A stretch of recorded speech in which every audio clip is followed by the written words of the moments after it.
Assalamualaikum warahmatullahi wabarakatuh. Sahabat semua, kali ini kita akan belajar fisika bersama. Yang kita pelajari kali ini yaitu gelombang stasioner. Stasioner merupakan salah satu gelombang yang dibagi atas dasar amplitudonya. Gelombang stasioner disebut juga dengan gelombang berdiri, gelombang tegak, atau gelombang diam. Gelombang stasioner, dia merupakan gelombang yang amplitudonya tidak tetap atau berubah-ubah pada titik-titik yang dilaluinya. Gelombang stasioner dibedakan menjadi dua. Yang pertama adalah gelombang stasioner pada tali dengan ujung bebas. Jadi kalau pada ujung bebas, salah satu ujungnya itu diikat dengan tidak kuat, artinya bisa bergerak ke atas ke bawah, yaitu yang bagian kanan. Sehingga ketika ujung satunya digerakkan, maka ujung bebasnya itu bisa bergerak ke atas ke bawah. Gelombang stasioner yang terjadi pada tali dengan ujung bebas tidak terjadi perubahan fase. Artinya, fase gelombang datangnya sama dengan fase gelombang pantul.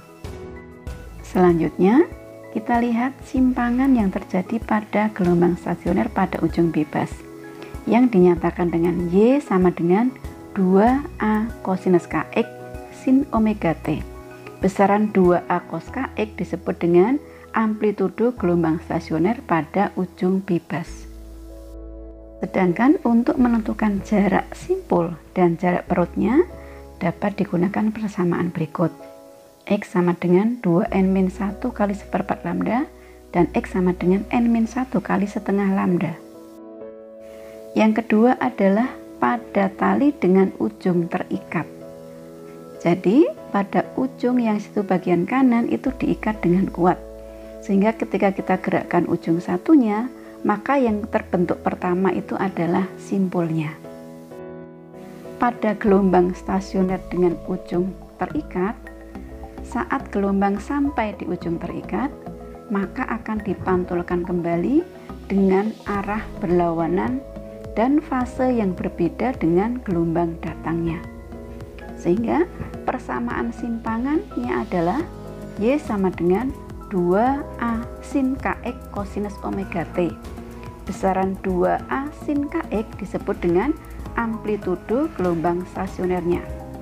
Sedangkan jarak simpul dan jarak perutnya adalah kebalikan dari persamaan yang ada pada gelombang stasioner pada ujung bebas tadi. Jadi jarak simpulnya kelipatan setengah lambda, jarak perutnya adalah kelipatan seperempat lambda. Y merupakan persamaan simpangan, A itu amplitudo, omega adalah kecepatan sudut yang sama dengan 2πf, L-nya panjang tali, serta X adalah jarak titik pada ujung pemantul.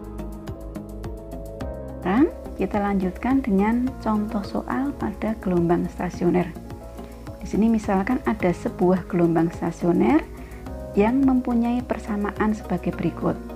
Y sama dengan 40 kosinus 2πx sin 100πt.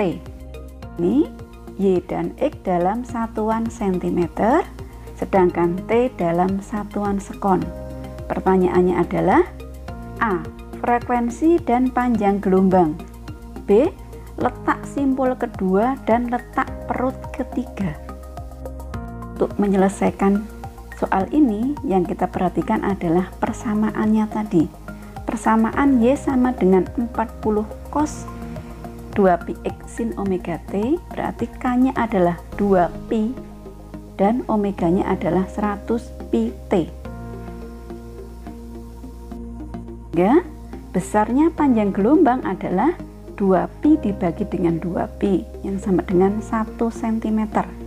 Sedangkan besarnya frekuensi gelombang F-nya didapat dari omega dibagi dengan 2π. Omeganya adalah 100π dibagi dengan 2π, maka frekuensinya sebesar 50 Hz.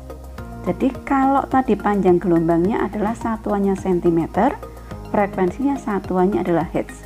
Maka jawaban dan pertanyaan A, panjang gelombangnya 1 cm dan frekuensinya adalah 50 Hz.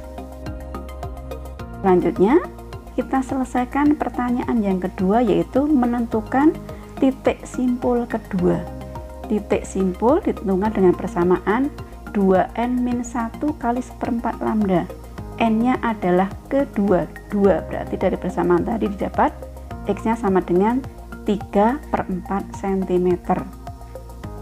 Kemudian dilanjutkan dengan letak perutnya. Letak perut ketiga, N sama dengan 3, persamaannya X N-1 kali setengah lambda. N kita masukkan 3, maka besarnya jarak letak titik perut ketiga adalah X sama dengan lambda atau 1 cm.